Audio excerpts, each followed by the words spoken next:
Special Operations, Covert Ops, Espionage, The Team House, with your hosts, Jack Murphy and David Park.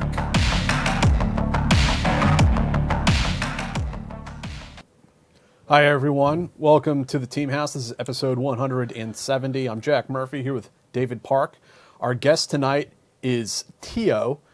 Tio is a task force officer with the New York DEA office, and he is also the first guest that has ever appeared on the Team House anonymously.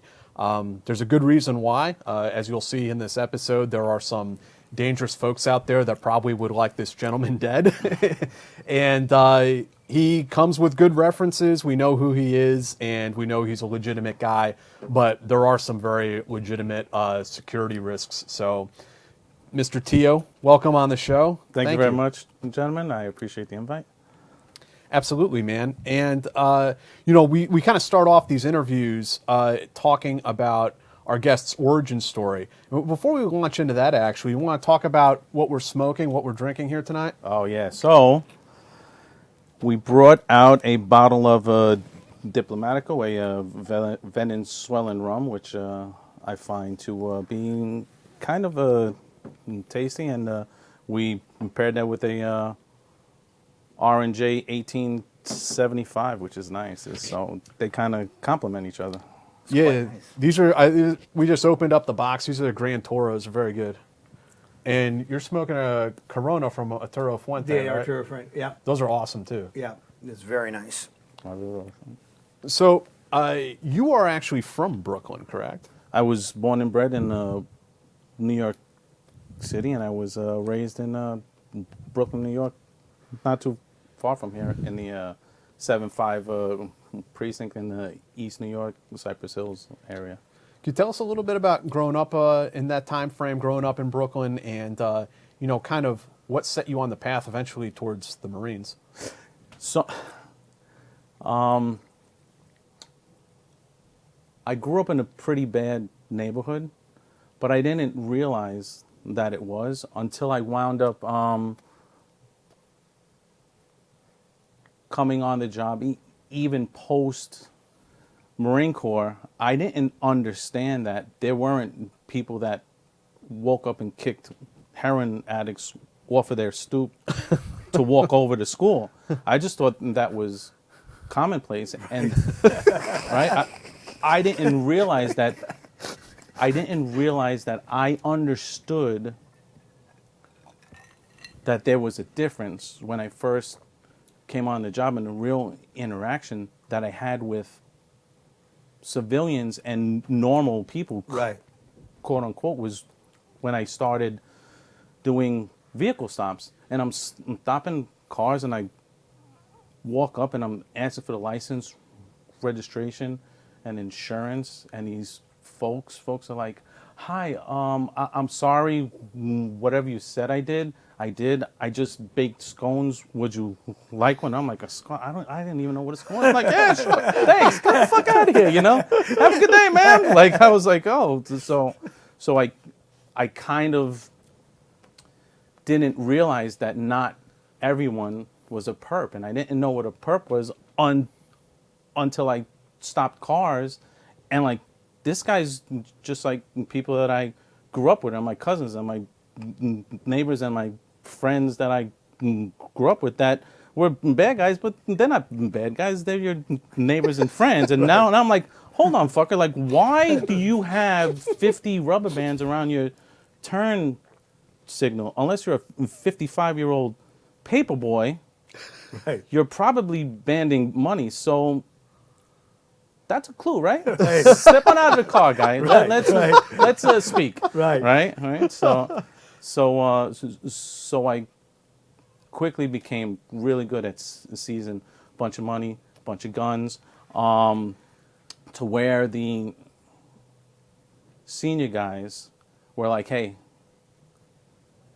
stay out of my patrol area." And I'm like, "Oh, why?" and stuff. Like, I didn't realize it wasn't that I was making them look bad, but I was kind of Making them look bad. producing more, Right. making them look Right. look bad, you know. Yeah. But growing up, was that what took you towards the military initially? That you were kind of in a rough neighborhood? So no, I loved John Wayne, and I loved all of the military movies, and I actually wanted to be a Green Beret. I really did, till I saw Full Metal Jacket. And I'm like, if There you that's go. what it's like, Yeah. I'm joining. And I joined with the three buddies, just because I had always grown up with a interest in the military. I really didn't know what I wanted to do, and just thought that the infantry was the only thing the military did. So I'm like, recruiter, yeah. I saw Full Metal Jacket, like, I want to do that. He's like, sure, son, here you go. Right, Sign your life away. I'm like, all right, cool. You know, and was pretty successful through boot camp, and got offered a pretty good program, and went that route. But prior, growing up, I always had this desire and this drive to join. And my mom, who signed for me at the 17, knew and said, I know you'll go anyway, so please just go and be safe. And I tried to be as unsafe and wild as I could for my own enlistment, you know. Did you have, growing up, like in Brooklyn, in a rougher neighborhood, did you have an impression of law enforcement at that time? So, because of my speech impediment and my stutter, my mom was a school crossing guard. So she would bring me to the precinct, and there was a police officer, Officer John, that had a stutter, and he'd speak with me. So imagine that, a full-grown man and a little shit stuttering at each other. So a 20-minute conversation took an hour. But they kind of were my mentors, and kind of gave me guidance to where I didn't really get it in that aspect, right? So I never wanted to be a cop, ever. But I was getting out of the Marine Corps, and on Camp Lejeune, there was a law enforcement career day, and my wacky buddies like, let's go see.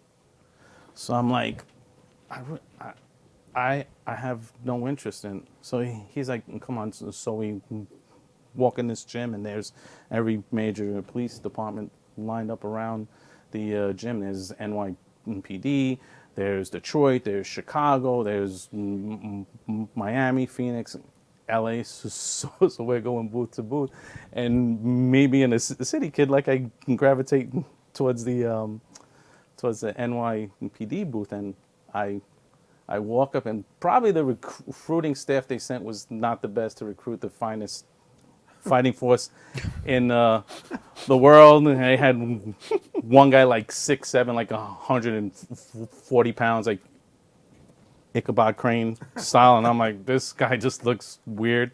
Another guy, glasses on, he looked normal. I get close, I realize that his glasses like double Coke bottles, and I get really close, and I see his eyes across too. I'm like, oh, that's the last person you want to be in the stack with, behind you. You know, he's like, you take the shield, I'll be behind you. I'll squeeze you. You ain't squeezing me, fucker, right? And then a female, you know, 5 foot tall, 5 foot wide, 5x5, and then a little person, like a midget. That part's not the true, but I say it because I wound up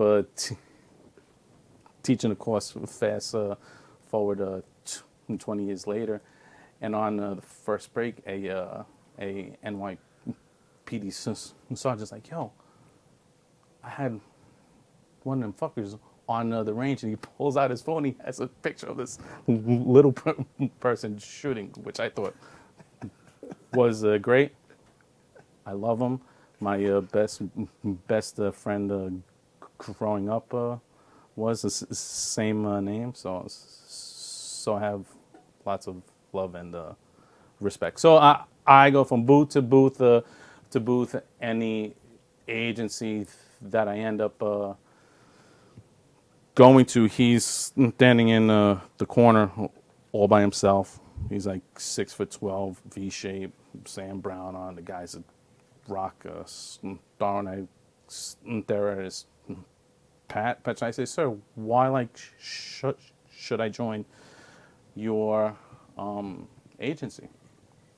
So he puts his hands in the interview staff. He says, young man, you need to join my agency because we are the United States Marine Corps of Law Enforcement in New York State. And he stared me straight in the eyes. I was like, this fucking guy's awesome. Yeah. Sign up. Some wild reason I scored like the 86th list number, and I got called, and I go away to spend the next 6 months of my life there, and I'm all proud in my Sears and Roebuck suit. Walk in there because I'm going to be the Marine of law enforcement in New York State.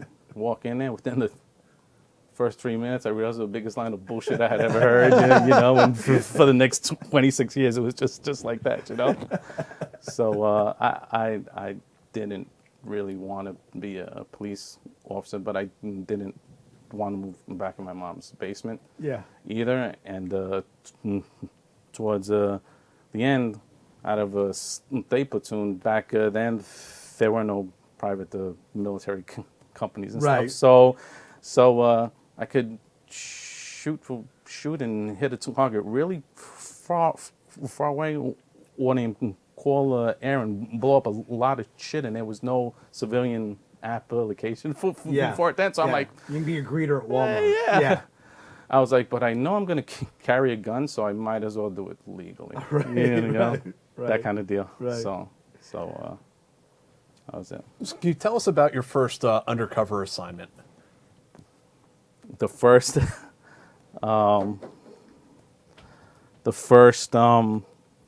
one, I have no undercover training. My parent agency allows me to work as a task force officer with the New York Field Division of the DEA, and subsequently on and off, I spend the next 20 years with them as a task force officer. So the first one, I have no training, I have no undercover training, but in that time, it's like, you're Hispanic, you're black, you're a female, you're a skelly-looking white guy with the missing 8 teeth, go buy drugs, right? So that's how they just put us out there. So I wind up going with a CI to do an intro to a half-ass OC guy that they know has strong family ties above him. So I wind up in this strip club in Brooklyn, in the 6-6. I walk in there, and they gave me $2,000 to like just flash and play the role. I had never done a UC before, so the CI brings me in, does an intro. It's all good steps off. So what do you do in strip clubs, right? You buy drinks, and these guys are all the guys that they are. So you're buying drinks and bottles, and you're buying lap dances, and you're paying the girls to shake that ass and keep on shaking that ass till my $2,000's gone, right? Right. You're making it rain. Yeah, absolutely, right? Before it wasn't even a thing. You made it rain before making it rain was cool. And these are all like mobbed up Italian guys, right? oh yeah, so straight up OC organized crime guys. So we're in there. I'm in there, and I didn't know the average intro. And you see, let's you go, sit down, talk, have an a drink, and arrange to meet and talk business someplace else. But I'm having the time of my fucking life on the G's dime. Right. So I'm like, shit, this is great. You know? Right. So I love this job. yeah, I'm like, this is the best thing ever. I have like 5 years on. I'm like, this is the shit. I'm like, this is the best job ever in the whole world, right? So freaking, I'm in there, half hour goes by, hour and a half. I see one of the agents come in and like eyeball me, not knowing like that is a sign like get out now. So I'm just like, look at this clown over here with the fucking Merrills on. Hey, police officer, you have the time? That name kind of say, fuck out of here. So that goes on about 2 hours, and we're like talking, and it's all good. So I run out of money, run out of time. They all think that was like chump change. Nah, bro, like I can move whatever you have. Whatever you have. If it's pills, if it's girls, if it's coke, if it's guns, I can move it. I'm your guy. If you want to be an earner to your guys, I'll make you that earner. Not a problem. I got you. Whatever you need to move, I'm your guy. Yeah, it's fucking guy over here.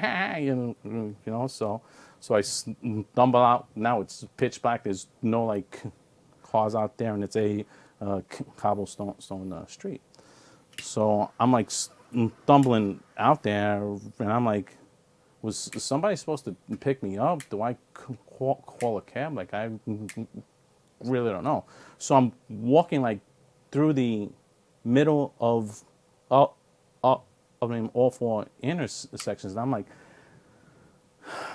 what the fuck do I do now? When I hear, hey, behind me, I look in this no-neck guy with a mock turtleneck and his Z Cavaricci's and his little black jacket. That name doesn't fit. Comes up, he's like, hey! So I'm like, oh, now I'm fucked. Right. They know. So I like do it like a fast-paced walk. He's like, hey, motherfucker. And I'm like, oh, shit, I'm done. I'm like, somebody needs to save me. And, so I stop and like, I'll just turn and I'm going to punch him in the balls. Go on a knee, punch him in his balls, and just run. I know, I'll trip, fall, and break my nose, but still, I at least want to get the first shot. So he comes up and he grabs me and he spins me around, and all of my tough guy thoughts just like fizzled away, like I'm gonna get killed, right? And he goes, "You crazy motherfucker!" Ha ha ha! And he goes. He opens my jacket and it feels like he punches me on my side. Not a punch, but like hard, a pat. Yeah. Like, hey, he's like, hey, come back next week, see us. I was like, yeah, thinking, why the fuck did you go through all the dramatics? So I start walking. Cover team comes, picks me up. They're like, get in the fucking back seat. So I was like, they're like, yo, what were you doing? You're in there for 2 hours. Blah, blah, blah. And they're like, that's not how this works. I'm like, nobody told me how this works. I don't fucking know. So they're like, all right, man, did you get somebody's number? I'm like, no. They're like, you didn't even get it. You're in there for 2 hours. You didn't even get a phone number. And I'm like, no. Did Bambi's number count? yeah, Bambi, Cinnamon, got all in. No, it's all good, right? Some of them I still have in my phone, but they're bullet holes now.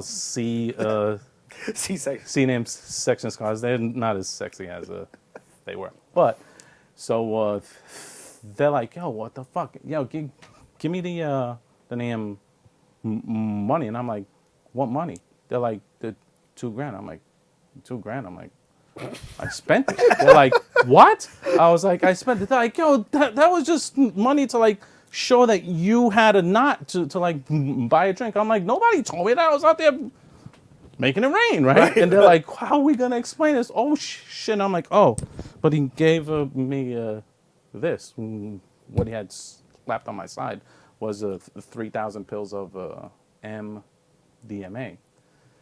So I'm like, you want this? And now they're just like, holy fuck. And I'm like, I didn't buy it.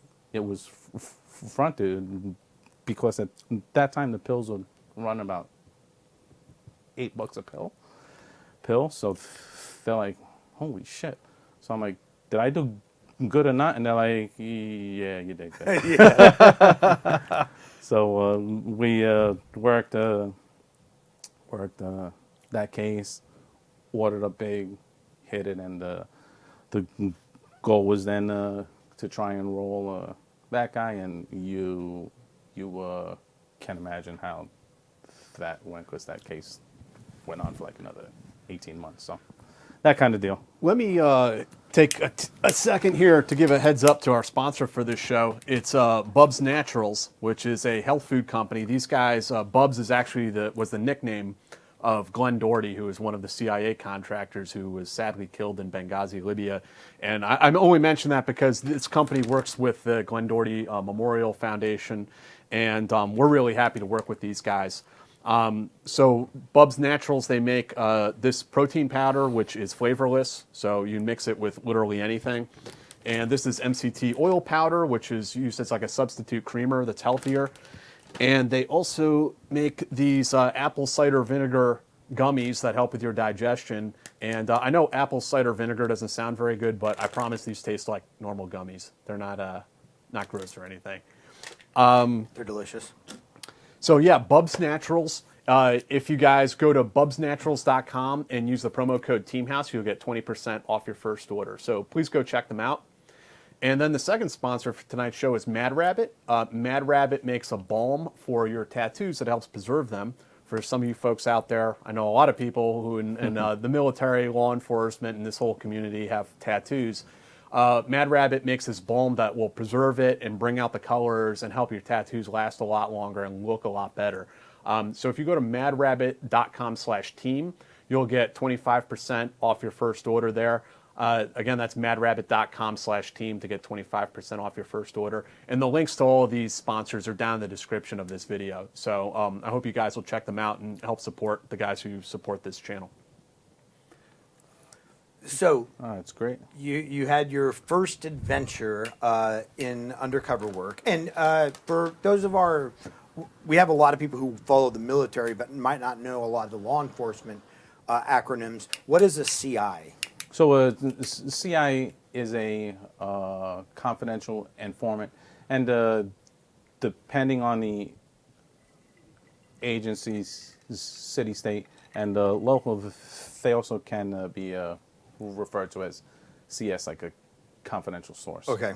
So it's just, and UC just stands for undercover, and lots of times the undercover, when he or she is out, is referred to as the uncle. Just so you're not putting out the undercover's out, because you don't know who's Right. around you and scanning up. So not to put too fine a point on it, but a CI is a snitch that you recruited inside, a criminal organization. Pretty much. And a UC is an actual police officer who's acting undercover. Correct. Right. So, and it wouldn't be uncommon to have a CI to do a intro with a UC. Typically, that's This is my boy. how it goes. Yeah. Right. But I've done a bunch of cold intros without a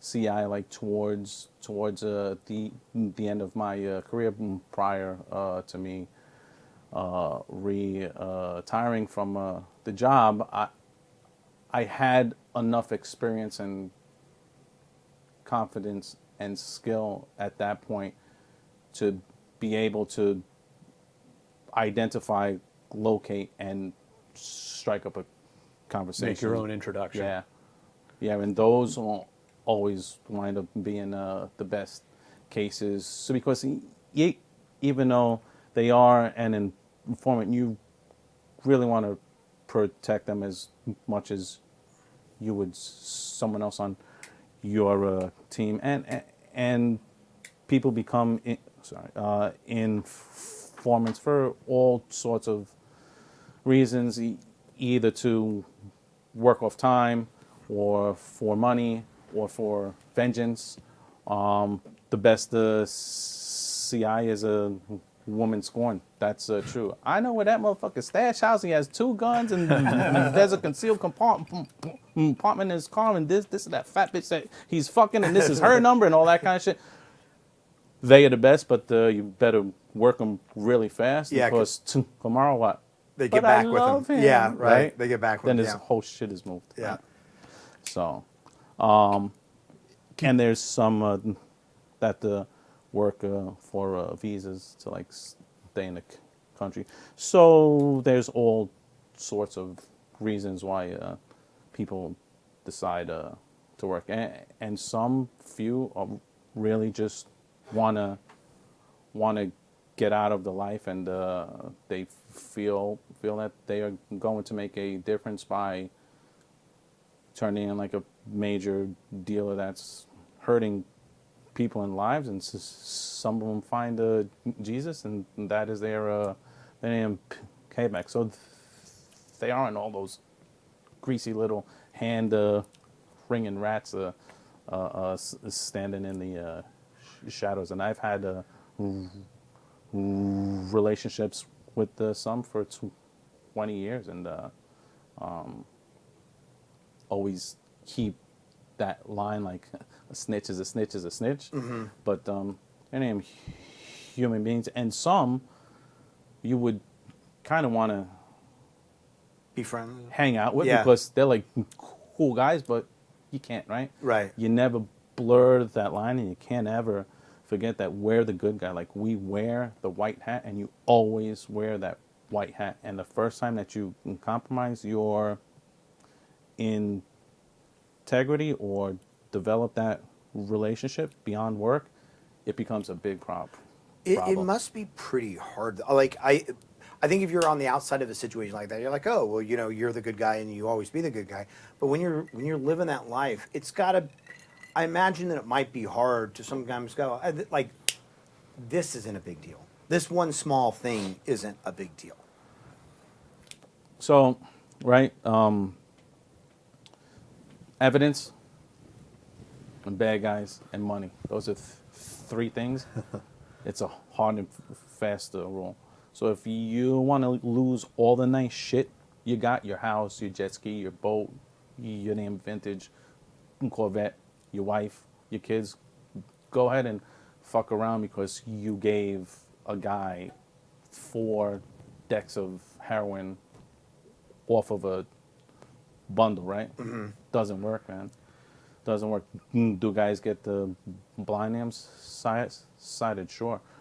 Are there third-party cooperators where a major trafficker that's in sends his wife to do third-party cooperation, and she seduces the agent? Right. That happened to my partner, very close, Mm-hmm. and crushed us all, right? Mm-hmm. Didn't just hurt his own personal life, like it hurt us all. Right. For something stupid. Yeah. For what? Money, for friendship, for ass. There's a ton of ass out there. There's cinnamon and rhubarb and all of them out there, right? Porsche, So, yeah. Porsche, that's right. Yeah. Mercedes is a bit. Can you tell us the story about when you got sent to bust the guys who were running drugs in like semi trucks up to New York City? Yeah, so that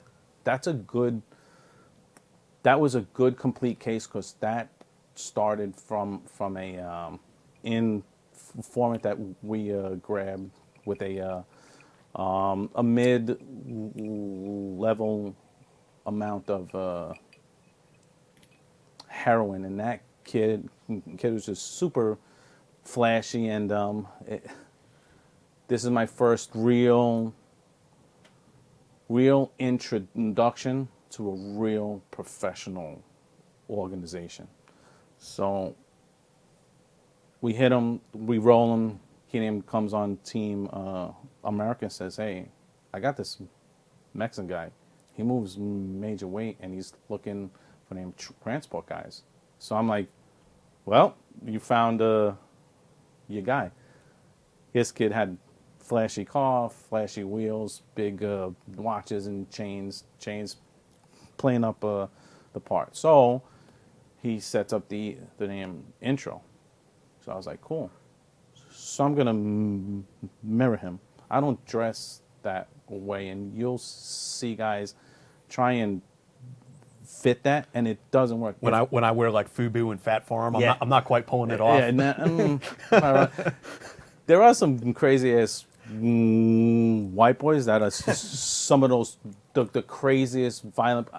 I will go in a basement in Washington Heights to watch a guy cut 6 keys, or them go to the Mother Gaston projects and purchase guns from Bloods. But if you sent me to Lindenhurst, Long Island, in Suffolk, to deal with some pill chewing crazy white boy, man, they make me the most nervous because Really? they're so unpredictable, right? So I'm always like, oh man, this isn't good.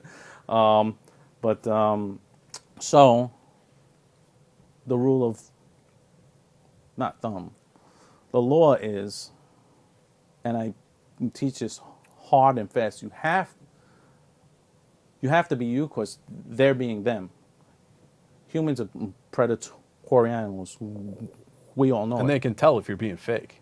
Our eyes are in front. Why? Because we hunt. We aren't prey. So if we were prey, They'd be on the side, or our eyes would be like frogs, right? Mm-hmm.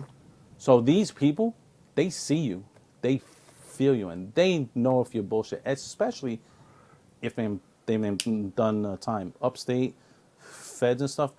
Those guys are truly calculating individuals that go by what they feel. Mm-hmm. They're run by their gut, which is always overridden by greed, right? So the biggest tool that we have as undercovers is what?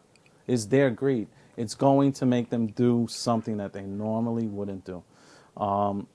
So I meet him and I gel up my hair. I got a big watch. I got my canes on. Fancy Is just the first button on the flannel done up? No, this guy was this kid wasn't Mexican, but he was like a normal New York City, like mid-level dealer. So nice clothes, nice cars. So we're parked on this side street, not too far from here, and I'm waiting. So I'm in the front passenger seat. I'm like, yo, where the fuck is this guy? Like, we haven't used him before. I was like, this kid ain't shit, man. Mm-hmm. I don't think he's gonna produce. So we're waiting, and he calls him, yo, I'm here, man. What's up? He was like, yeah, I know. So I'm like, this guy's close. So I see this Mexican guy walking by, bummy looking sneakers, sweats on, and he walks right by. So I'm like, is that him? He was like, yeah, but he walks right by the car. I'm like, bro, doesn't he know your car? He was like, yeah, that's strange. So I'm like, don't call, let's wait. So he squares the block. He walks around the block, doing the encounter. surveillance, right? He looks in each car. So as much as your cover team and your ghost want to be close, and I didn't realize how stressful it was to be the ghost, to be the officer take back person, till I became a supervisor and then ran a team, because as the undercover, for me, it was fun. Like, I felt comfortable there. So this big guy hops in the back seat behind me. Again, no, right? Bad guy should never sit behind you. And he says, if you motherfuckers ever come to see me again, dressed like some fucking fake ass Backstreet Boys, I will never speak to you again. So I was like, I knew this guy was an idiot, right? So we talk, and we, myself and just him, decide to meet again, because you really want to cut out the inform, because you don't know what like they'll say. And then the first meet, like, I'll always say, yo, how the fuck do you know that guy? Do you trust that guy? And they'll be like, why? I'll be like, because I don't. Do me a favor, don't tell that guy anything about me again. I don't trust him, right? So I wind up getting another informant's tractor trailer with a concealed compartment in it, and we park it on Meeker over here, where all those trucks park. So I call him. I'm like, yo, let's meet. He was like, when? I'm like, now. He's like, okay, why? I'm like, I have something to show you. He's like, okay. So he pulls up, and I'm standing out there, and he's like, so what do you want to show me? I'm like, go in that truck, that the tractor with the white trailer attached. Go in the cab. Goes in, the guy's like, hey, and he unbolts the rear wall, and he shows him a trap and says, this void holds 100 keys. I've been stopped 28 times. Here are the tickets to prove it. They name run dogs. I will guarantee the load. So he walks out. He walks up to me, toe to toe. He leans in, and I'm like, here we go. And he puts his arms around me with a big hug and says, we're going to make a lot of money. And I'm like, yeah, we are going to make a fucking shitload of money. So he smiles. We shake your hands, talk. No call. A few weeks later, hey, can you go down to Atlanta? I was like, yeah. He's like, oh, can you pick up my cousin? I was like, yeah. He's like, listen, he's young, so like bring like Matchbox cars and toys and stuff. And I'm like, oh, how old is he? He's 10. I'm like, oh, cool. So he wants me to go pick up 10 keys as in a test load. Yeah. So I'm like, yeah, sure. So now I'm scrambling to get the truck down there, get a team. Oh, boss. So he sends me this Fleabag motel, not far from the highway. So I get there, and I'm with a local DEA team. Now my parent agency knows I'm there. It's all good. So I take my gun. I put it in under the pill, and I tape a digital recorder under a seat. So I'm waiting. I can call the damn guy here. I was like, yo, man, where the fuck are you guys? And he's like, they're there. So I hear knock, knock, knock. I open. There's these 3 guys at this central casting, like straight up movie shit. And I'm like, this is a joke. Yeah. Joke, right? And they're like, what's up? And I'm like, what's up, man? They're like, this yours? I was like, I guess so. So he walks over to the bed and he puts the bag down on the zips it. So I'm like, hey, can you dump them on the beds so I can get a count? Thinking a normal person would take one out, second one out, because I'm thinking if I can get his latents on a kilo, that's great, because they're all wrapped in tape, right? Layer upon layer with the dryer sheets, mustard, coffee, more tape, dryer sheets, layer upon layer. Of course, they want to try and suppress that smell as much as they can. So what he does is he turns the bag upside down and he dumps them on the bed. I'm like, fuck, man, this guy's smart. So I count 1, 2, 3, 4, 5, 6, 7, 8, 9, 10. I'm like, it's all here. And he's like, take a look. So I'm like, all right, cool. I had never cut a kilo open before, but I've seen every episode of Miami Vice and Scarface. So I'm like, this is easy.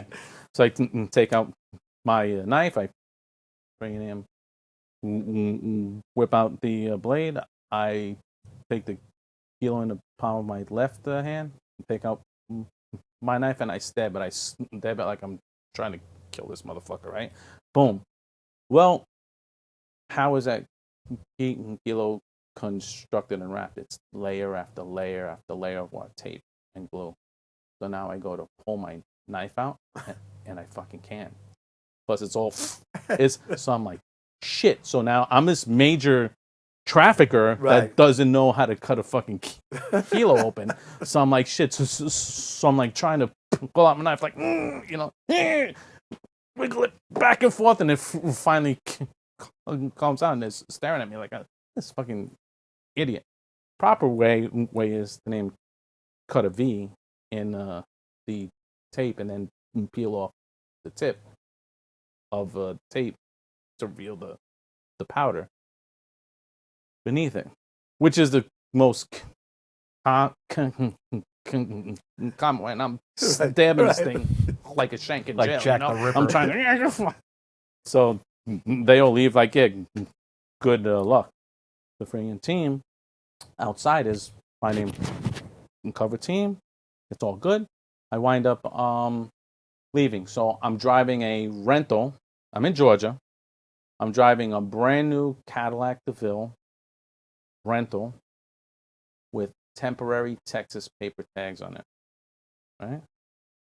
Hispanic guy from New York, stuttering freak with a gun on me.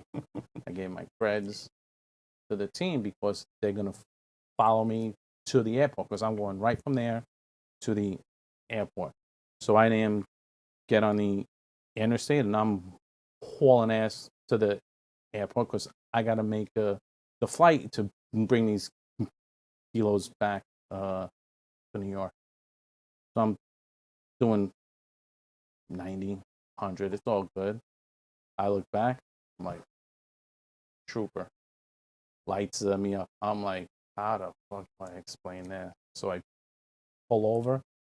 He walks up, sees them tags, rental, sees me, and I look at him. I'm like, you're not gonna fucking believe this, but I'm gonna tell you this story anyway. And he's like, and what's that, son? And I'm like, I'm on the job. He's like, so you have a job? And I'm like, no, I'm on the job. Not knowing that's a New York thing. I'm on the job. Right. On the job is like being a cop. A cop. Yeah. Right? So he's like, I don't understand. I have a job. I'm like, no, I'm a police officer and I'm working in undercover capacity, and I just picked up 10 kilos from a hotel from these Mexican cartels with the cell that's based down here. But the agents should be pulling up behind me. He's like, I said, oh, and I have a gun on me. He's like, look, it's really cool. So he just stands there and he kind of stares at me. But I'm like, they'll be right here. They're coming. 2 minutes go by, 3 minutes go by, 5 minutes go by. No team, no phone. I'm like, I'm telling you, this is the truth. He's like, this better be the truth. He was like, because if not, you know where you're going, right? And I'm like, I absolutely do, sir. However, my stuttering ass isn't telling you a lie. So he goes back to his car. Then he's there for the longest 7 to 10 minutes of my life. And I'm expecting to see more cars and a SWAT team and Did he helicopter. take your gun, or did he ask No. to see it or anything? Didn't ask. I guess when you have time on and you're dealing with the people, you can tell if someone's bullshitting you or not, right? So thank God that I had a guy with a lot of time on.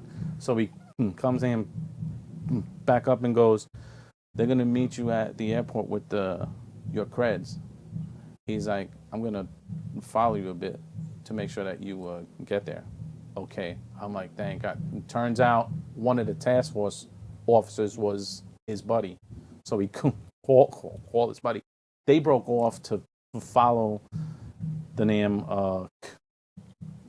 cartel guys when they weren't supposed to. But that job wasn't any benefit Right. for them. So even though they were supposed to cover me back, they're like, let's follow these guys back in to the stash house. But it all worked out. I get him to the airport. I have no clothes, just a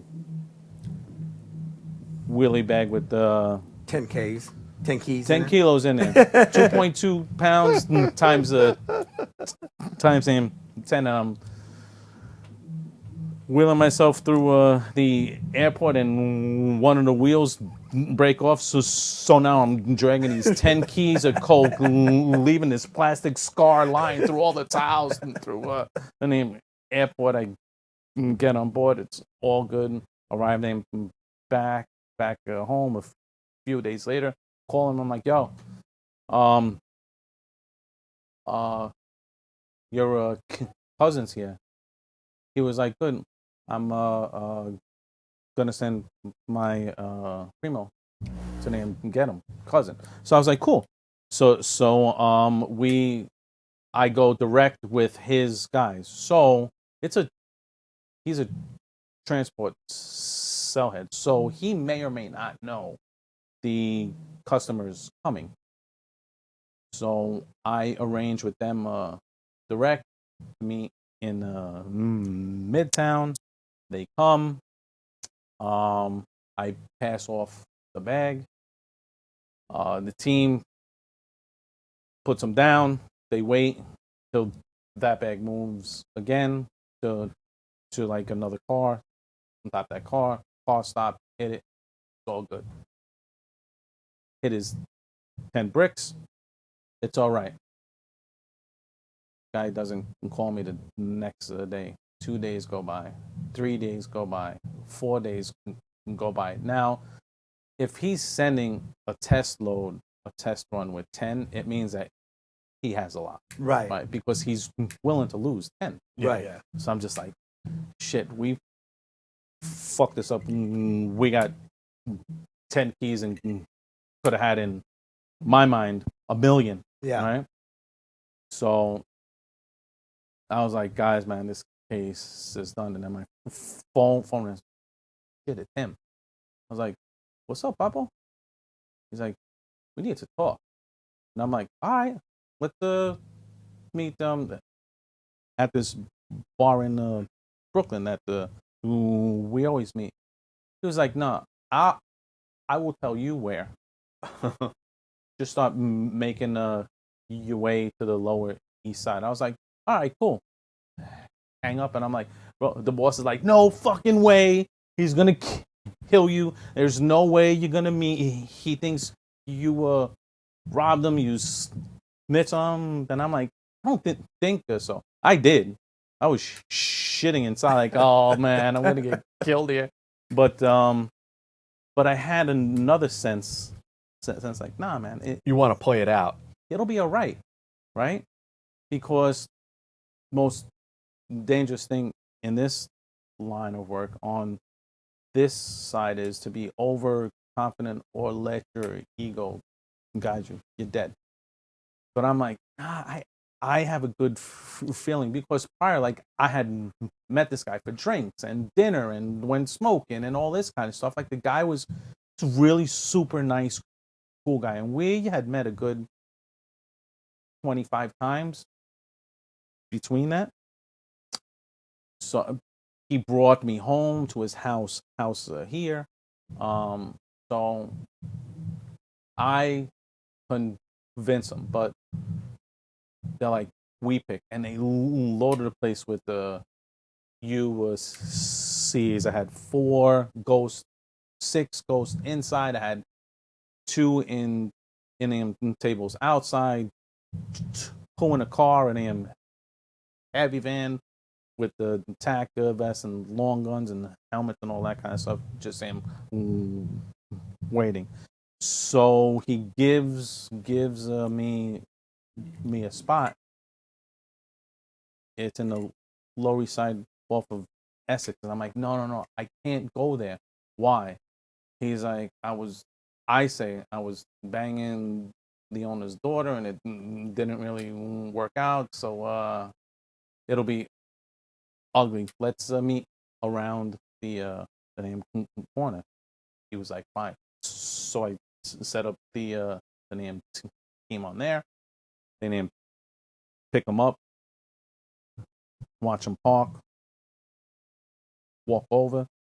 They're like, Theo, he's a solo, and he's wearing a t-shirt and shorts with an elastic waistbands. So I'm like, he ain't armed. Not even dressed like that. I'm sitting inside, and every time prior we'd meet, he'd give me a big hug, kiss on the A&M cheek. How are you, Primo? You good? Is everything all right? How is the family? Blah blah blah. So A&M walks in, I him stand up, and he goes, sit down. So I'm like, yeah. So he goes, tell me what happened. And I'm like, about what? He's like, the bag. I was like, what about? About the bag. I met you guys. And by the way, they're a bunch of sloppy motherfuckers because I gave them a specific address and they parked in a block away. And I thought that you was setting me up to fucking get robbed. So I was a little unnerved, but I trust you. I believe in you. We're boys. I consider you family. So I put that out of my mind because I didn't want to insult you or disrespect you. So I never sent him anything about it. He's like, I'm like, why? He's like, who did you have follow them? And I'm like, follow who? He's like, that car. I was like, bro, I don't know what the fuck your name I'm talking about. And if you're accusing me of something, say it right now. He goes, what did you do? I said, I met them. I gave them the bag. They opened the trunk, put it in there, drove away. It was 3 guys. Didn't have on their seatbelts. They look suspect and they're nervous. He's like, okay, and he sits there and he picks up his black berry then, and he bringing black berries. Come on, and I'm like, here we go. He waits. He sends him a second message and puts his phone down and says, "Can you be in Chicago next month to pick up like another load?" I was like, "You got money?" He was like, "All I have is money. What I don't have is transportation. So are you ready to make this money?" I said, Absolutely." So the next few weeks pass.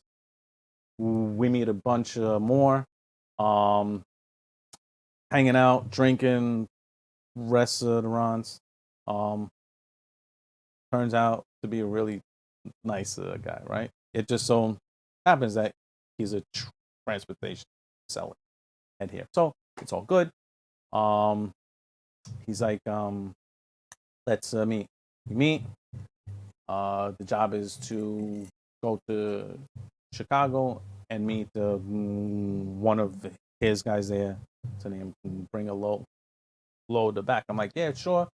So I contact UCs out in Chicago.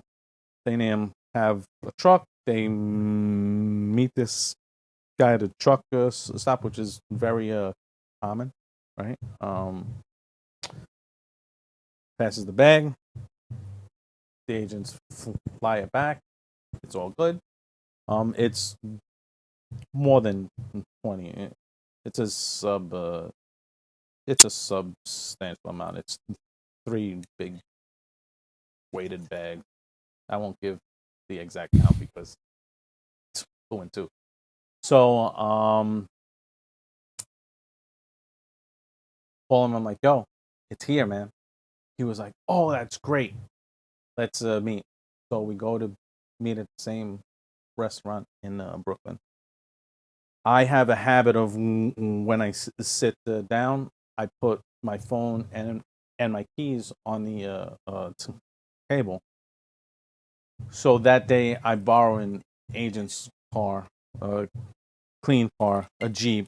So you should religiously sanitize yourself, like any police stuff, badges, wallets, phones, boot, chains on, with the religious symbols or Saint Michael's. Like you really want to make sure and search the car.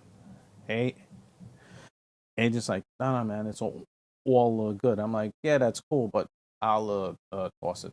So I can toss it myself. Car's good.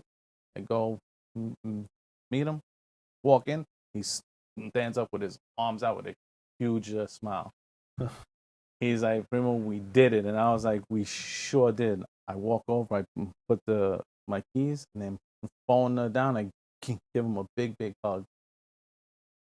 Big old kiss on the cheek. And he's like, man, you made me really happy. And I'm like, me too, man.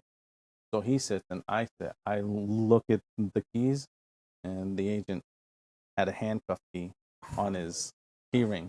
So that handcuff key is what, an inch, maybe 2 inches long. To me, that fucker was like 3.5 foot long, silver and shiny. I'm like, motherfucker, you know. So how would you explain that, right? Yeah. Like how are you gonna explain that there's a handcuff? Unless there's some weird sexual perversion that you're like handcuffing motherfuckers, Yo, leather daddy. all day, right? So I grab him really fast. I shove him in my pocket. I'm like, oh man, my other phone. So I can go out. I can come back in, and we arranged that night for him to go to a warehouse. Oh, prior to him giving me a load, we meet to go out. So I was like, yeah, cool. So we go to this little Mexican restaurant. We walk in and there's no one there. There's 2 guys there. There's a leather-faced older guy, ostrich skin boot, big old Volkswagen hubcap style belt, buckle, flannel shirt, and and and a younger Mexican male, gelled up faux hawk and stuff. And I'm like, oh, this is straight cold. They didn't say, hey, we're gonna go meet. So we go, sit down, have beers, talk and stuff, and they just wanted to meet me. I was like, yeah, cool, it's all good. Right? So I was like, I just met big guys. Right? They had flown in from the west coast. I was like, this is real. And then I get the job, meet him, the keys. So now I can give him the warehouse address. Him and those two show up, and there's no kilos. Just saying, 3 sets of shiny bracelets for him, right? So the next day, they're being arraigned in federal court, and I'm there in a suit, and like how the marshals bring them to court. There was like a little hallway behind the courtroom, so I'm standing there waiting, and they're bringing him up, and he sees me, and he stops, and he starts screaming, "Why is this guy here? This guy didn't do anything. This guy's a gentleman. This guy's a businessman. He's never touched drugs in his whole life. Whatever you got, it's mine. That's fine. This man should not be here." So he's coming to my defense. He is outraged that I'm there. This guy did nothing. What are you doing? This is this is just terrible. This is wrong. So I move my hands from the back to front, and he looked at my face, and he looked at my hands, and he starts like tearing up. He's like, no. He's like, no, it can't be. And like that teenage heartbreak sob, that cry, and he starts crying. He broke my heart for like 30 seconds. He was like, I was gonna make you my son's godfather. How could you do this to me? We're brothers, family, and all of that kind of stuff. He thought I was informant. Yeah, he snitched on him. Think I was a cop. Yeah. And that was the first time that I had really built a strong rapport relationship with someone, just as another human being. And it kind of breaks your heart until you remember that this guy was breaking hundreds or thousands of family lives, that their sons, their daughters are now stealing out of their pocketbooks and breaking family ties and bonds, and ODing. So this guy, as much as a personal relationship that I had with him, never lost sight that this guy really is him peddling death, and it's just not white. So you put your white hat back on, and you don't feel bad anymore, right? Yeah. It's just how it goes. But that case started from one little jerk off kid in Brooklyn selling mid level weight. Right? That's wild. So did you guys develop all these cases yourself, or would like local PD pull you in on things? So basically, the way the task forces work is that the DEA brings on state and local agencies, realize a force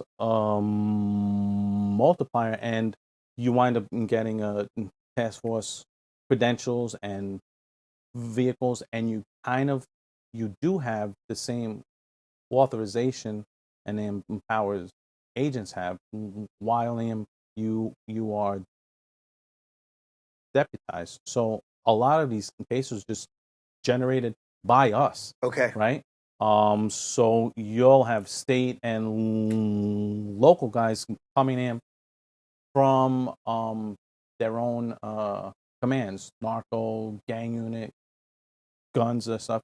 And that task force really is the cream of the crop. That New York Field Division, drug enforcement task force, those are meat eaters. Like those are the guys producing the huge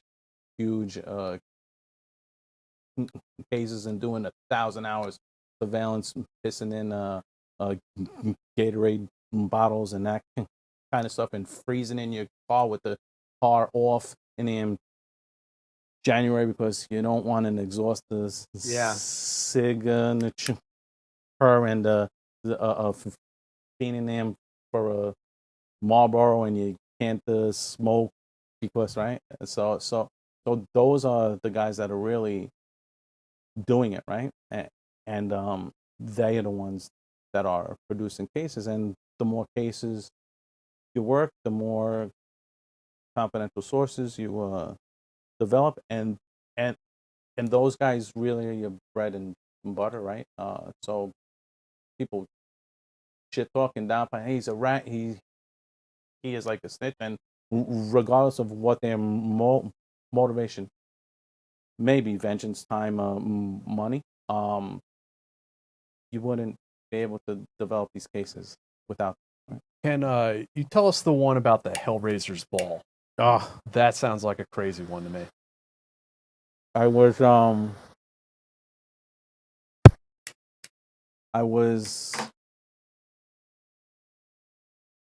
a federal street gang task force, and we wind up working the organized major gangs, right? MS-13, Latin Kings, then Salvadorans with Pride, Bloods, Crip, and within the village of Hempstead, 3 square miles of pure just terribleness, right? So if I had to describe the gang culture in New York State, it would be the stinky little hemorrhoid on the asshole of New York State. It's like it's a kind of little thing, but it's just terrible. Yeah. But so the Hells Angels had a clubhouse in Hempstead, and they were part of the clubs that were doing this huge Hellraiser's Ball, tattoo music convention at a venue, this big hall on the like Nassau Suffolk line. So we had a unwitting, meaning someone that was just that we had worked a relationship with, wasn't an informant, but didn't realize that he was dealing with the law in enforcement. So we arranged to go and meet someone from a duck club. Duck clubs are clubs that sponsor or support some of the major 1% clubs, like Hells Angels, Mongols, Vagos, the Outlaws, that type of thing. So on game day, I'm gonna get the intro, and the unwitting can't make it, but I'm there. I'm ready, and at that time, I wind up shaving my head. My beard was a good maybe 16 inches braided in pigtails, so I look like a maniac. Parent-teacher meetings were like the best. Right. Plus, I'd ride up, and they'd be like, "Your kids are doing great. They're like A+ students. Can you leave? You know, that anxiety type of thing. So I'm there, and my partner's like, "Hey, my daughter's birthday tonight. I gotta pick up the cake since it's squashed. Like, I'll call my wife, and now I can't get him help." I'm like, "Yeah, go."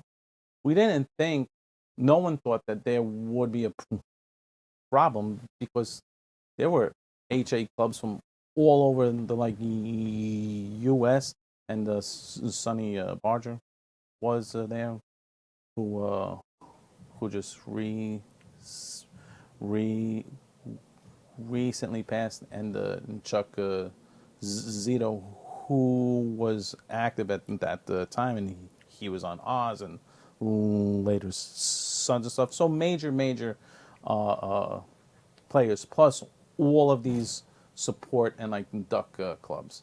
But it was a cool event. The first floor was like a bar with the rockabilly barbers and selling motorcycle parts, and then upstairs, second floor was all vendors selling merch and tattoo booths and live bands, and I rode heavy then, so I was like, and plus there were civilians there. Yeah. So it wasn't like a OMG, like a outlaw motorcycle Right. gang only. The Hells Angels did really good, right? At like rebranding. And They like, are- and you know where, like they would throw events and it was like this. They had swag. You could buy, yeah.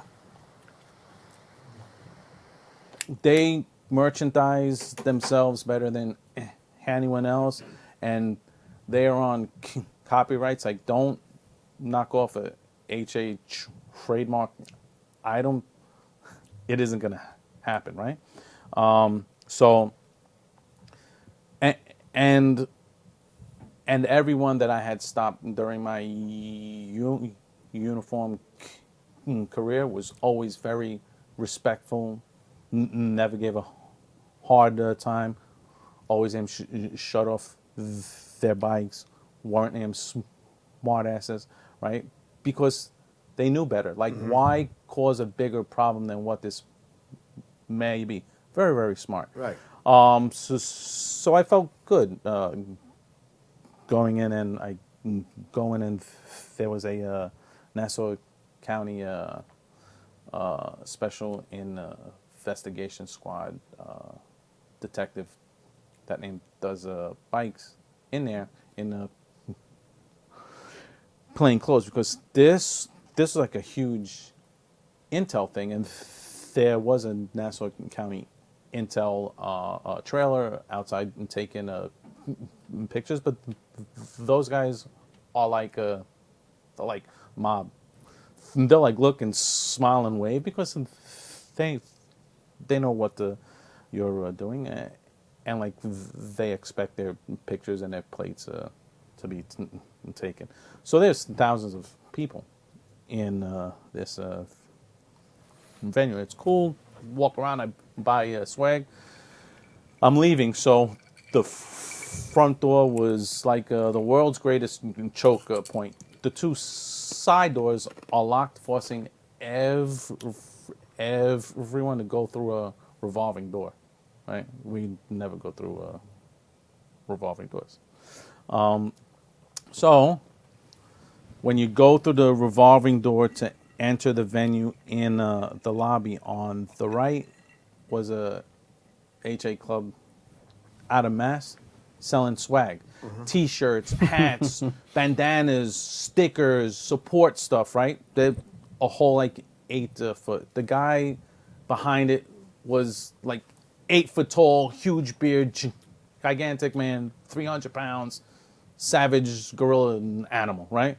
And then to the left was the local Long Island club, and they had like a U-shaped tables selling swag, selling hats and shirts and sweatshirts and stuff, and alongside the back of their booth, they had hanging hoodies sweatshirts and stuff. So I was like, cool. So I'm leaving, and as I leave, I see like people start backing away from the revolving door, and I'm like, that's kind of weird, but I'm leaving because I'm done. And I see this gigantic human being come in, and he has long hair, and he's dirty, and he's wearing a pagan's cut. The cut is their vest, denim, and he's big too. He's a gigantor. So I'm like, oh snap! And he comes in, and he has like a it's not a 2x4, and it's not a piece of lumber. It's like one of those trees that support a growing tree, like those wood Right, that they branches pound almost. into the dirt and tie the tree to. Yeah, he has that, and he comes in with this barbarian roar, and he starts smacking the damn Cape Cod cruise cable, and there's t-shirts and shit flying all over it, and he's just screaming like, "Roar!" You know. So I'm like, oh shit, but again, tactically, not the best, because now his boys are kind of stuck in the revolving door because he kind of blocked them. So now the HA beast is like, get the fuck out of here, get out of here. And he pulls out bear spray, like a bear spray can, and he starts spraying. He's like, get the fuck out of here. But the guy's like, you know. So now everybody's running and shit. And just to clarify, were you armed? I was armed. You were? Okay. Yeah, with a Glock 26. But I'm dirty jeans, biker boots, greasy, Harley t-shirt, leather vest, appendix carry, right? So I'm like, oh shit. So I see this. So I back up behind the like hanging sweatshirts, and I'm looking because a lot of the Hell's Angels all like ran away. You know, I was like, where are these guys going? Fight! There's a whole bunch of, but again, they're trained. They've been through it. And they've been around since the name 50s. So by no means is this their first rodeo. For me, it's mine. I'm like, this is cool and scary at the same time. You know, like, oh shit. So 3 pagans make it in behind him, and I start seeing that racking action. But the first guy I named C rack is a top rack. So I know, well, top rack is something firing from the open bolt, and that's not good. It's a Mac 10 or a Cobra. Oh shit! So I'm that isn't good, because I don't see his whole body. I just see the motion of the rack, and I'm like, oh shit. Behind him, I'm like, this just got real. Behind him, Beretta 92 AFS comes out stainless and does the old 2 finger pinch, push rack, and I'm like, oh boy. I'm like, this just got real. At that time, this little guy, he's maybe like 5'6", older guy, balding on top, long hair, 3 damn teeth in his head, a wicked wheeler duck club to the Angels. He's screaming and he's laughing his ass off in a full fucking charge at him with an damn ball peen hammer, and he jumps up and he smacks one. Pap! He laughs and he runs away. I was like, what the fuck's going on here? Right? So I'm tucked behind the hanging clothes, and this angel comes, and he comes and he stands right between the rack and me. There was no space there, because I'm like getting as much concealment as in I can, and he comes, and I could smell the grease in his hair, and his ass is on my thighs. So I'm like, what the fuck? So I pull out my 26, and I cover it with my vest, and I have it and pointed at his back. And he takes from his back pocket this little semi-automatic. It's like a 25 size, and he parts them. They're like sweatshirt, and he fires around. But the report is really low. Like, Yeah. it didn't sound like a real round. So now I'm smelling like OC. So I'm like, something ain't right. So I'm flashing back to when I stopped these guys, and a lot of them, they all carried ball-peen hammers, but some carried these little Italian-made semi-automatic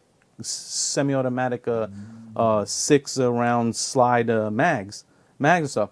So I'm like, oh, this guy's shooting a freaking tear gas gun. There is no slack on him. A Glock's a trigger, but that name trigger safety's off. And I'm like, I'll just do him here. Then I hear the report. It's real small. I'm smelling OC, and I'm like, oh man, what do I do? Do I shoot him? Right. And I'm all the way inside, and there's 700 angels, and a duck club inside. Do I scream, police, don't move? Then all the pagans and them angels Right. shoot at me. And I wasn't too concerned about getting in a gun battle at that point because there were civilians there, right? Yeah. So the deal is this: if that's what it takes, and you hear cops say the most important thing for you is to go home at night, like I never really took to that, because if we're not going to put ourselves in harm's way, then who will? Like, that's our job, and if it takes me sacrificing my life to save a civilian, then I will. I mean, flashing back to all these shootings in school, shootings, like seeing guys freeze, and that's a whole nother story with training and tactics and all that. So I never felt that well. I need to go home regardless of what's Right. happening. I think it's that whole military mindset too. Like, not that this is what I'm here for, right? Yeah, you're there to be the good guy. You want to go home, but you want to go home with like your integrity. Right. Right. Yeah. Yeah. And if you lose your life in the process because you were doing your job and doing something good, well, I knew that when I got a shield and I put a gun on my hip, right? Right. They give us a gun to carry, not a pencil, because this job is inherently dangerous. Right. So I never really subscribed to that thought, and cops saying, hearing this gun, like, that guy's an asshole and all this kind of shit. Well, that is just how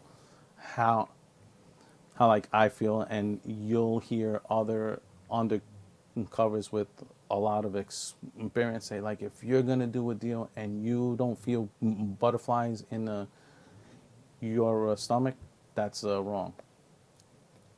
I've never felt that. So what do you do?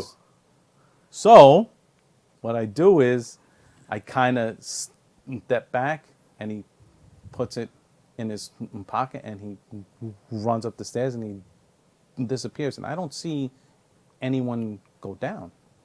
So I'm just like, So a few minutes later, like, I'm trying to get out a window or a side door to like start to usher civilians out, and he comes back and he stands in the same spot, and I go, hey, where's the gun? Give it to me, because I just wanted something. And he goes, I already got rid of it. Sonny's upstairs. Let's go. Like, he has that weird, like, almost Mike Tyson Like voice. 1930s gangster kind Yeah, of like, voice. I was like, what the hell? And he takes off running. So I was like, fuck that, I'm out of here, right? So, get out of the place. I get in my Scooby-Doo C van. It was this little, like, crazy-looking van. So I'm going to get to safety and then call. I see this Nassau cop pull up. Then I'm like, hey, the name you get a shots of fired call. He goes, yeah. I was like, bro, there's some guys they are armed. Start calling for more guys. So he goes, yeah. There's him 5 shot and 1 is likely. So I'm like, oh shit. So I named get out, and now the Nassau guy is confronting 2 vans of named pagans that now fled. So they all bail out. On him saying, yo, my bro is shot. My name bro's shot. And he's like, get back in the car, you know, stop. And we're like waiting for them cavalry to come. One guy makes it past him. So I do my full charge, flying Superman tackle, and I freaking hit him up high. The guy just kind of like weaves a bit. Doesn't go down. I'm like, oh, I'm screwed. So I'm wrapping legs, and I'm trying to shake him so he falls down. So thank God bikers all have bad knees and backs and tailbone. So he falls over, and I'm lucky enough to name getting a full amount. So now he's face up, shoulders pinned, and I'm going to town. I'm wearing him out the name best I can, and I see the Nassau cop like saying something, but as you know, auditory exclusion is true when I don't hear anything, but I see him. So I'm like, yeah, whatever, you know, pap, and I hear, "Arr!" and a push bumper from a patrol car stops about 3 inches away, and I can feel the radiator's heat through the grill, and I could smell his brakes where I am smoking, and I look, and my guy's like screaming something. I turn, it's a Suffolk highway guy, and he winds up, and all I see is that nice spit shine calf height Cavalry boot, yeah. boot coming back. So I'm so I didn't take it in the face, and I'm on my back, and I'm like, but what did he see? He saw the plainclothes cop dealing with a bunch of bikers, and then 2 dirty bikers fighting. Right. So Right. So he's screaming, he's on the job, but you know. So I'm freaking laying there, and I look up, and on the like parking lot retaining wall, a bunch of angels, and there's Zito. He's like, you fucking rat, you motherfucker, like that. To me, and I'm just like, oh shit, like those are guys that you really don't want pissed off. Yeah. Off of you. by that time, everyone comes. Nassau, Suffolk, the state police, the name Fisher police, the sheriff, like everybody's coming. So they lock the name place down, and they go one by one to ID guys. They're IDing you, colors off, name, picture, blah, blah, blah. And I'm standing there with a mask on and a Nassau County jacket, and then gloves on. They coming through in number 706. He says, "My name is," and I'm like, "That's him," but he looks different, right? He's like, "My name is," and I'm like, "That's him." They're like, "Are you sure?" I'm like, "I'm 100% sure," because he had on these really unique riding boots that were unique to him. So I'm like, I remember looking down, hearing that voice, seeing his face, seeing boots, because I've trained my UCs always. When you walk up, look at what? The shoes first. Because if at the street level and it goes bad and he runs, he's stripping his basketball pants off, his sweatpants off, hoodies. So now his pants and his top and them completely different. So when you put out a script, male running westbound, black shirt, white freaking sweats on, now it has a white top and gray shorts on, but they never change the shoes, right? So I took notice. But he had pulled his hair back, shaved his beard really nice, because you were there for hours and hours, and took off his cut, changed his jacket, put on gloves. But I'm like, that's him. So they grab him and they charge him. They grab 73 pagans and they searched. They found a ton of drug, coke and meth and guns and all kinds of stuff inside. And it goes to trial. One person takes it to trial, and I was like, why are these guys taking this to trial? Everybody else pled except one. Why? Because they wanted to flush out hope. Oh, right. They wanted to see who testifies, who was where the snitch Yeah. came from. So the judge doesn't close the court. So I'm like, they're gonna see me. So I shave my head bald skin, and I shave my face, and I go to a costume shop, and I get a liquid scar, and I paint this nasty scar like from my eyebrow all the way down past my lips to the chin, because that's something that's what they'll focus on. significant, right? Yeah. So I go, I am to testify in court, and half the courtroom's pagan and half the courtroom's angels. I think that was the only time they all cooperated together. Why right? would when a judge it's the judge's discretion to close a court, right? Yes. When a judge knows that an undercover is going to testify, why don't they automatically close the court? Typically they do. This time they didn't, and we fought it, and he said, no, that's your job. So That's just wild to me. It was bad. It was bad. So a few months later, my parent agency calls and says, hey, your name was run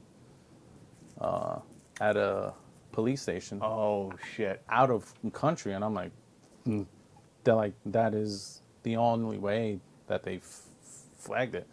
So I'm like, oh crap. They had someone in the police force look up your name Somewhere. Yeah. Yeah.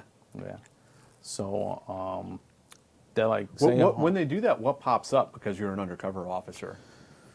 So typically you go by a number or a code name depending on the agency that you work for. So CIs too. Some are referred to by a code name or a number, right? So a lot of that stuff gets redacted, but for some reason it just came out, and I can guess why. I mean, those guys have long reach, and they've been around a long time, and they're friendly with a lot of people. So they have the local precinct doing drive-bys the house, but I had a young child at the time, and I lived on the top floor of this building, and the nanny was Israeli, so I had a gun safe in a closet. I'm like, Shirley, come here. I'm like, if you see someone coming up that fire escape window, shoot them. So I opened my safe and I pull like a 38 revolver, like a 5 shot the chief. She was like, well, I'm like, something with work and stuff. She's like, someone may come to harm the baby. I was like, no, they ain't looking for it, ain't me. She's like, go to work. She takes the chief, she puts it back on the shelf, pulls out the AR, loads in the mag, Charges it. charges it, straps it, picks her up and puts her on her hip, and says, I'm making lamb chops for the dinner. I was like, She did a year in the IDF. yeah, too. Yeah. She was awesome. I was like, this is the best nanny ever. Right? But that was that. And he took a charge for criminal possession of a weapon because he had a valid self-defense claim for a gun that we never recovered. But those guys are men, and they'll even take a charge, and they'll do their time. So I mean, if they take a charge, and especially if it's not like a super long one, like if they take a charge, they know, like when they go in, that they're protected, that people are going to watch out for them. yeah, I mean it is very similar to when an OC guy, like a made guy, is in the side. Like those guys are respected, and like people know that you just don't fuck with them. It's not the squeeze isn't worth the juice, as they say, right? Yeah. So I know we're taking up a lot of your time, but one more story I'd love to hear tonight is the Mexico story. So Mexico, and I can't say too much about it, but parent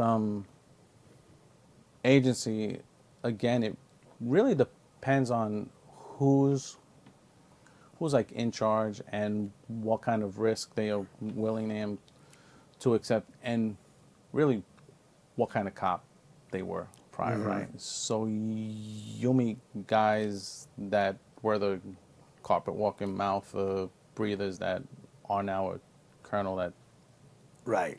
wrote the seatbelt tickets to housewives and shit, and then you'll like get the like guys in crazy pursuits, smash them up, shots fired, and all kinds of stuff, right? So those are the guys that can kind of give you a little room and stuff. So there really weren't any protocols for us, but working like a long term case through steps and more than a year of meeting people within the organization, level to meet the guy at the next level, to meet the guy outside that cell that manages that cell, all the way to like the main thing. So as the story goes, and again, I won't be super specific, but I'm meeting this guy, and I think I'm at the top, right? So I'm like, I've never met someone at this level before. So I'm like, this guy's gonna show up like the fucking movies, right? Right. With 20 blacked out Humvees, with friggin' cholos, with AKs and Roddies on chains and all that kind of stuff. Right. So I'm ready. Right. I'm like, let's do it. Right? I'm not a tough guy, but I'm a tough guy. You know, Sure. like I can handle myself. But I was more like interested to see, right? Curiosity, like, yo, let's do it. So I'm meeting to negotiate a large shipment, sourced from them Colombia through them Mexico, dealing with it, and I'm going to meet this guy. Kind of nervous, not the butterfly nervous, like, oh shit. I'm more like anxious, like, yeah, I want to see how this shit plays out. Right. 'Cause this is pretty cool. Like, Yeah. I think it's cool. Everybody was like, oh man, you're gonna die, you're gonna get killed, you're gonna get fed fucking alligators. So Yeah, I'm like, right. if so, it's a cool story, you know? Like, fuck it, you know Somebody what I mean? can tell it for me. Yeah. Right, fuck it. So I'm expecting to meet this caricature, right? So I'm at an outdoor cafe, and this guy walks up in a nice a Ralph Lauren button-down blue khaki pants on, Ferragamo shoes, matching belt. Sits down, and he's like, "How are you?" And I'm like, "Good. Who are you?" And he's like, "I'm the person that you came to meet." That's interesting, because I've been sitting here and I didn't call anyone. So that means that you've been watching me for a long, long time. And he goes, "Of course, that's our job." I'm like, okay, well, I just hope that your guys didn't see my guys, because I'm sure that your guys are a lot better than this, than my guys are, you know, Yeah. thinking like, oh, shit. So we sit, we have coffee, we talk, negotiate a large amount, right? Serious weight, like More than the 10K. something yeah. that you'll need bigger than a tractor This trailer. is Yeah. this is like fucking narco submarine level type Yeah, shit. yeah, right. Yeah. That weight, right? Yeah. Right. Like you'll need a forklift to move. So it's all good. I didn't come back to New York. I FedExed a sat phone. Right. It's all good. Arrange to travel to the vicinity of Puerto Rico, because he believes that I can get this through Puerto Rico to the States. It's a big transit point. So lo and behold, there is another federal agency, one that you wouldn't think that actually has undercover floating apparatus that can move this weight, with crew and captain that you would never think were good guys, right? Like They captain Captain Jack Sparrow person. Yeah. Like, They- dude, are you for real? They look like pirates. Yeah, straight up. Yeah, Yeah. yeah, like real life modern day pirates of the Caribbean. So the call is made, and call is received, and somewhere in the straits between the Dominican Republic and Puerto Rico, out of the fog, like a fucking movie. Here come those lanchas, and the name go fast, and they freaking hoist the pole, hoist the rope, put a freaking pulley on it, and they just start moving bundle after bundle after bundle, and then in about 14 minutes, they're all gone.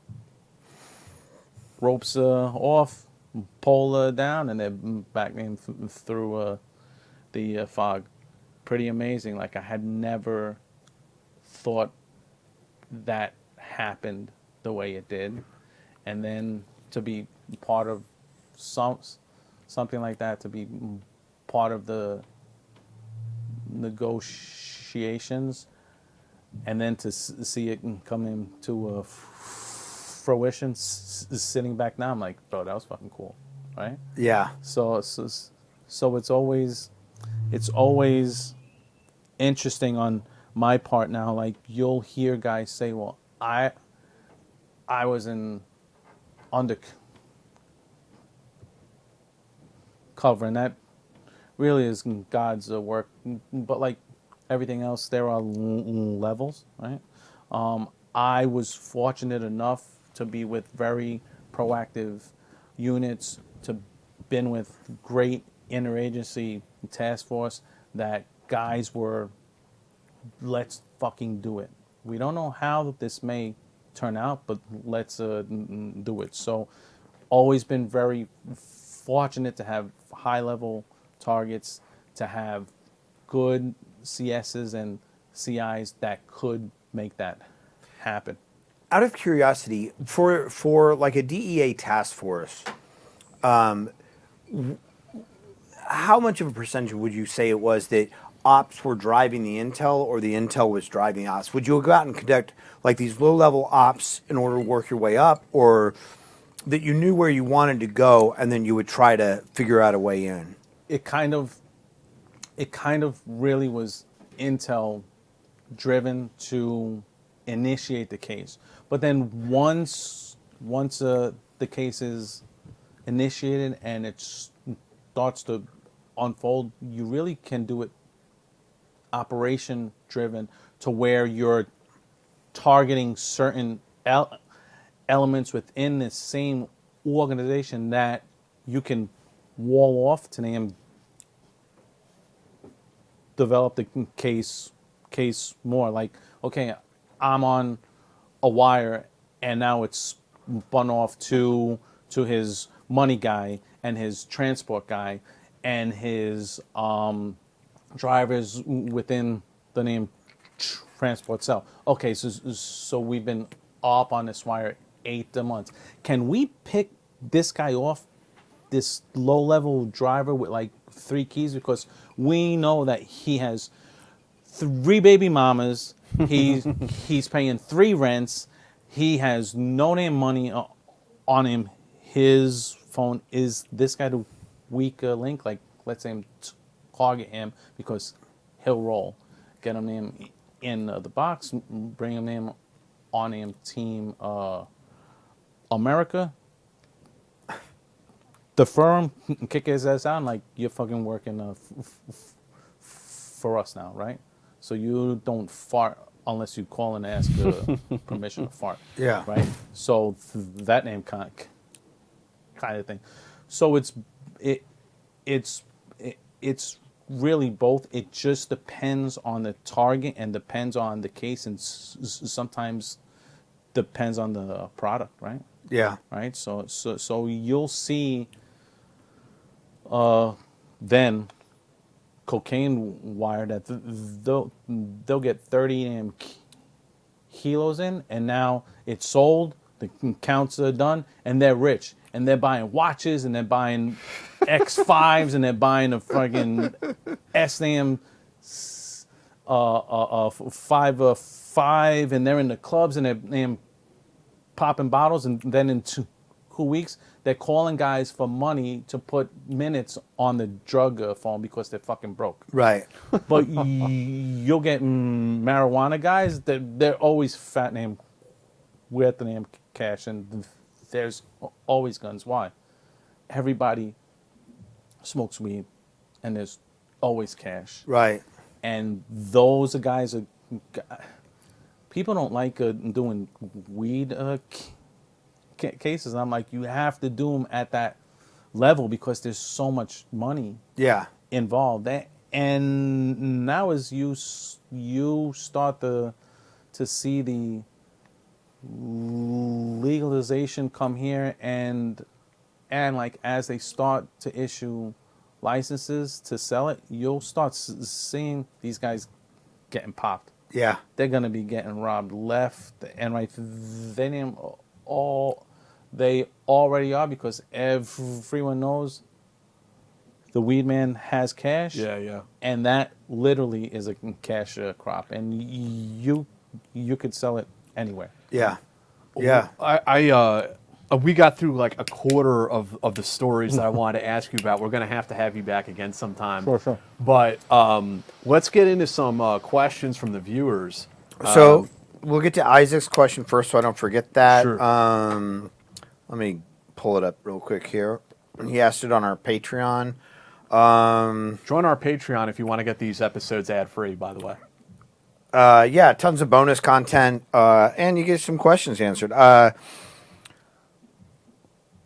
Where is this question?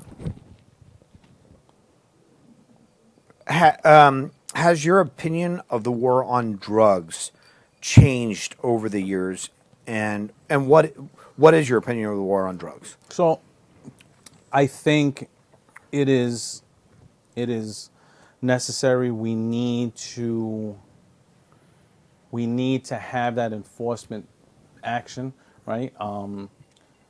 The southwest border, as we all know, is so porous and is the major source. And now that in the advent of synthetic opioids, it really has changed the game to where we started to see a lull in like cocaine production, to where it was going from $49,000, $52,000 a kilo and dropping to 30, 28, and then at some point 18,000, because they weren't even getting hit hard. And then in the advent of powdered heroin, organically based, we saw that they started to push that more because the profit margin was so much more. And if you did have a good organic heroin product, you could put more cut and like stretch that profit to make 1,000 kilos, 1,200, 1,000, 1 kilo, 1,000 grams, to stretch it to 1,200 grams, adding an extra 200 grams at $49 a gram, and still keep a good potency. So we saw that heroin making a comeback. And now when you start dealing with fentanyl and its analogs, that has completely changed the game. It has completely changed the game, because you could take 10 grams of the fentanyl and put 10 times the amount of cut. So now your profit margin's huge. So in that lull between the explosion of organic heroin and cocaine, it kind of was like, well, we are making a dent, right? Yeah. Kind of changed your attitude towards this war. But now, it's not a war anymore. We're losing. We're getting slaughtered, right? Well, the American people are getting slaughtered by fentanyl, and Yeah. you know that. Literally. So without becoming political, the fact is that with a porous border, with a porous southwest border, through means of concealed compartments and vehicles and tractor trailers, and embody mules trafficking, we'll never get a handle, right? Because that's not those raw products, those analogs are not being shipped here. They're being shipped to them Mexico, right? Yeah. So without us having a good handle on that border, there's no way to really enforce it, because once it crosses, we lost. Right. We already lost. Now we're playing catch up. Right. Catch up so much that we don't have enough fingers to plug up the dam. We just don't, right? So this war, it isn't a war. It's not even a battle anymore. The opposition, the enemy, is just eating our lunch. We fought the war on drugs, and the drugs won, right? Yeah, pretty much. I wonder what that means, like long term. If I mean, marijuana is definitely on track to be legalized. Maybe other drugs, in future generations. And what does that mean, right? The pros and the cons of it, because there are two sides to it, of course. Sure. Yeah, right. I think that in my own personal opinion on the marijuana front, yeah, sure. I think there are legitimate medicinal uses, medical uses for it, but the problem is that when you start getting these synthetic cannabinoids that are now being cut with vitamin E to stretch it, and it's vaped, and that vitamin E cannot stay liquid because the body doesn't have the temp to keep it liquid. Now it becomes a health problem, and as many as legitimate producers of that there are as many Right. illegitimate producers, and it's completely unregulated. There's a similar conversation about human trafficking, right? And that there are legitimate businesses, semi-legitimate businesses like strip clubs that are used to launder money. Pornography industry used to launder the money of human trafficking. Should we legalize prostitution? Would that help? And I've had police officers tell me that if we did that, it would make it more difficult for the police officers to differentiate between the illicit and the legitimate businesses. And I mean, I don't know. I'm usually in favor of legalization, but I can see from talking to police officers the other side of it too, that it brings up other challenges. Yeah, human trafficking isn't my forte, and there's two things that I would never have done or do on the job: child pornography, and then human trafficking. Like that is where I know that I wouldn't be able to work those. But on the human trafficking front, right?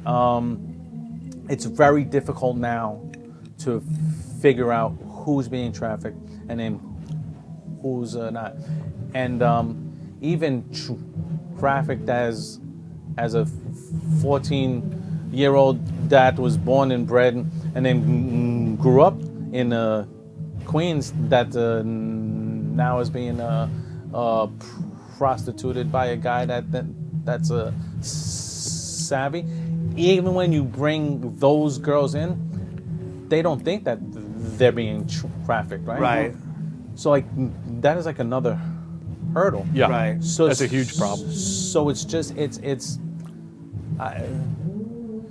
The victims don't see themselves as victims. right. So the others see it as a way of economically bettering themselves, and that is just something half they have to do it. And those are the women that you speak to, and they themselves are kind of like, they know it's wrong, they may not want to, but in their mind it's just a means of Just business. to an end, and they're like, this is just my job. Yeah. So it's like difficult to Pick those things apart. decipher. You just Yeah. it's difficult, and I couldn't do it. Let's hit up some more questions. Yeah, so I think Isaac had one more. Is there any similarities to the global war on terror and the war on drugs? If not, would fighting the war on drugs be the same as the GWAT? I don't Or know. at least adapt some tactics like what JSOC does for hunting terror. I don't know if our listeners can hear this, but the evangelical church upstairs is They're going full blast. they have like a speaker system that is like, I think, pointed at the floor, and it's literally vibrating it right above me and Dave. Yeah, they just decided to start Friday services. So Thanks, Yeah. guys. Okay, so Isaac's question. yeah, Yeah, how? so- Yeah, I got it. They basically go hand in hand, right? So when you do have terror organizations in Southeast Asia and South America, specifically Colombia, Bolivia, that are funding their terror efforts through the sale of narcotics. That is just a tale, a tale that is old as time, right? Right. So like DEA did have faster teams, and they would deploy to every active combat zone targeting this, right? So if you look at these not as a separate issue, if you look at them as they are going hand in glove, and you do target them the same way JSOC does, within whatever the federal legality, maybe if they can work through it, absolutely, right? Are there U.S. embeds with the foreign countries targeting narco groups? We know there are, right? So if we can do more of that, in my opinion, I think it is only a good start, that it should be expanded, because that is really the technical and brawn needed to combat it before it comes here, because once it's here, we're done. Right. We're done. Right. You know? Yeah. Danny, thank you very much. Does the fact? Okay, so this, I'm not. Does the fact that the ultra wealthy pharma corporations and CEOs, such as Sackler family, that intentionally created the opioid epidemic in the U.S., are able to avoid doing jail time, does that frustrate you? What it does is my own personal story with it. I was in a really bad motorcycle crash while I'm on the job. I broke my foot, ankle, leg, collarbone, shoulder blade in the back.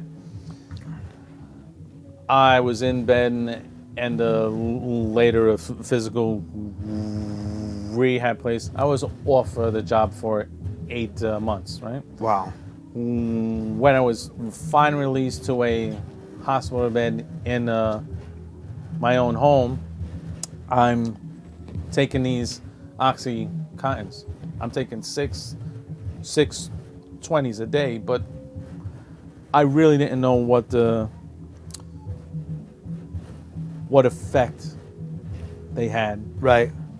So I'm like, hey doc, should I still be taking these 6? Long pause, and he's like, they should have weaned you off of that before you left. So like, come back in and we'll speak about it. Scared the shit out of me. I went cold turkey and I stopped. I was sweating in that hospital bed with headaches, stomach pains, cramps for a few days. It was the worst, disgusting, most painful thing that I had ever felt. And with your time on the road, meaning quote unquote junkies, people addicted to them opioids, it's easy to treat them like, you're a dirtbag right now. You're addiction, you're just weak, right? Shake it off, right? Mm-hmm. When I was in that position, the empathy and perspective that I had for someone that was addicted to these opioids, either illegally produced or produced by them big pharma, it really changed my mind. And realizing and seeing how story after story about high school football player, athlete getting hurt, becoming addicted and not being able to receive prescriptions because it was now prescribed too much, and then turning to street level opioids, right, like heroin. Do I have a personal negative feeling about that? I do. Yeah. I do, because I lived it. And if it didn't happen to me, my answer would be, big name farmer's fine. Right. But it happened to me on a very small scale, and it just was not something I would ever want to experience again. Right? Yeah. Yeah. And Danny, thanks again. Do undercover agents get waivers for positive drug tests, or do they get the same punishments as regular agents for testing positive for drugs? So if you do encounter what is called a forced ingestion, that you're forced, the bad guy gun him to head and saying snort that. So it's interesting that we run a UC school, a very advanced UC school, and one of the scenarios is the uncle's brought in and he's sitting at this huge table, and he sees all the drugs and all the scales and guns out, and he's like, I did it, right? And now they go, well, sniff. No. So they already have this working block of reasons why there you can. And some are pretty creative and good, and I won't divulge those because they work. But the scenario role players, no, I don't care what they say. They are forced. Right. To a point where you sniff it, I'm going to shoot you in the head. If you don't sniff, get up, walk in that room, and I'm going to shoot you in the head. We have about 50% of the students going in that room. I'm not going in that room, bro. I don't care Yeah, what exactly. What do they think? Right? Like what? Like they think that it's just a role play. yeah. Nothing's. I'm not really gonna get shot. No. We have guys pissing themselves. Really? Literally pissing themselves. And the day before, we're like, listen, the role players are all uncles. The drugs, they're all fake. The guns are all fake. It's all blanks. Right. You're good. Don't worry. Now, that being said, now, walking in a mildew smelly basement surrounded by 6 guys with hoodies, as fake as you may think it is, it kind of becomes real.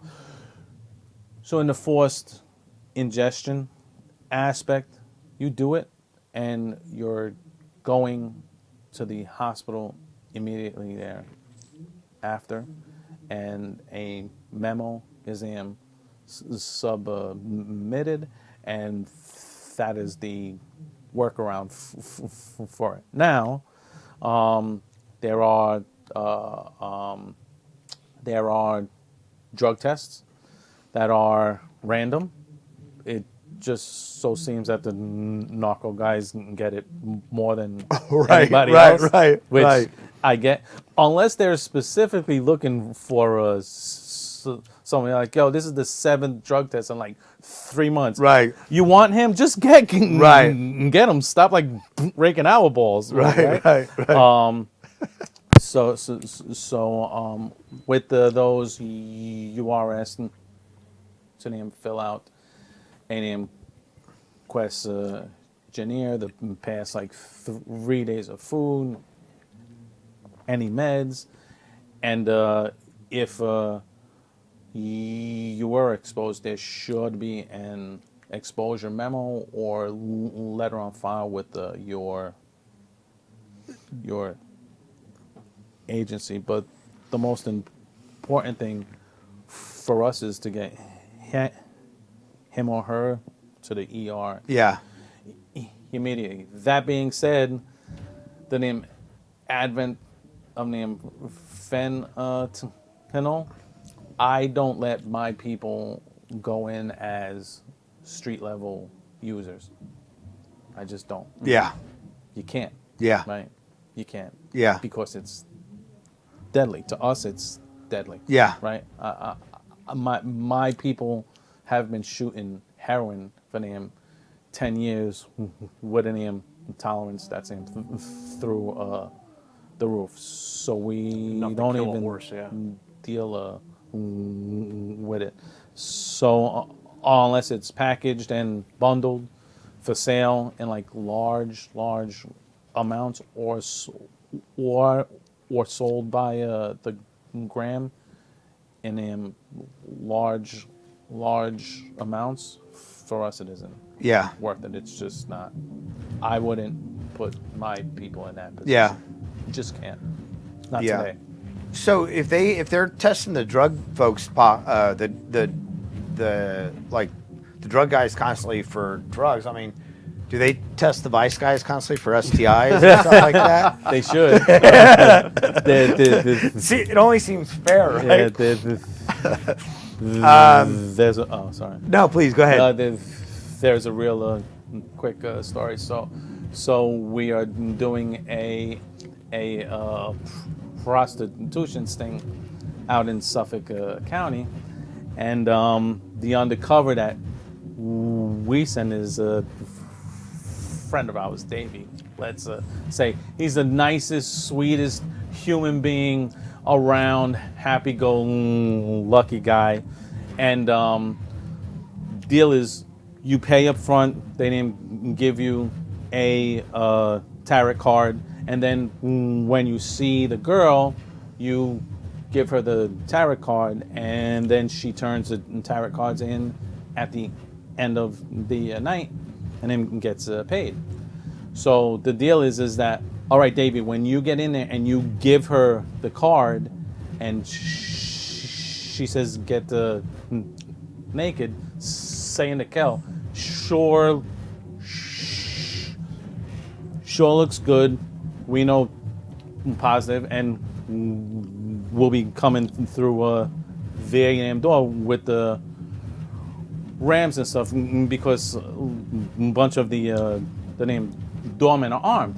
So we're waiting. He's in. All right, guys. He paid. Yep, it was all good. Got the card. He's in the room. So I'm like, yep, he's good. I hear, sure looks good. And they're like, let's go. And I'm like, hang on.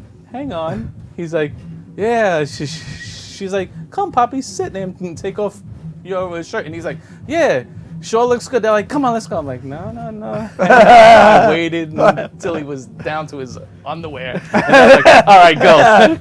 He's like, you motherfucker. I was like, yeah, there you go.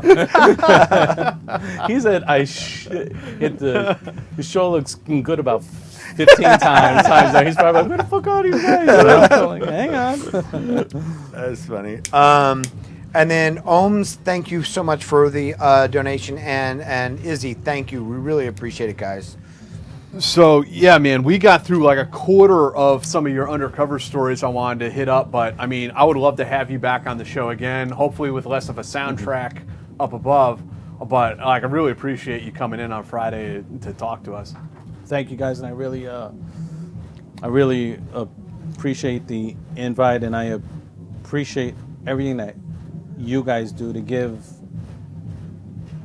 a little more insight as to what you've done for this country and the patriots and heroes that you give a voice to, and I think it's huge, and I'm sure the community and all of us thank you for a job that's so well done. So thank you, gentlemen. It's really our pleasure. Yeah. I mean, it's really it's an honor for us to be able to share stories, And hopefully lend some insight to people out there, and Yeah. A little bit less mystery to how their tax dollars are being spent. Right. a little less mystery, a little more God. That's right. So on Thursday, we're going to have a extra episode for you guys. We're going to have Michael Gordon here in studio. I'm going to be talking to him about his book. He's been a longtime national security reporter writing about the war in Iraq. He just wrote a book that was great about our fight against ISIS, primarily in Iraq. So we'll have him on Thursday, and then on Friday we're going to have a former FBI HRT agent on the show. So looking forward to talking to them. Thank you everyone who joined us tonight, and I'll see you on Thursday. Thanks, everybody.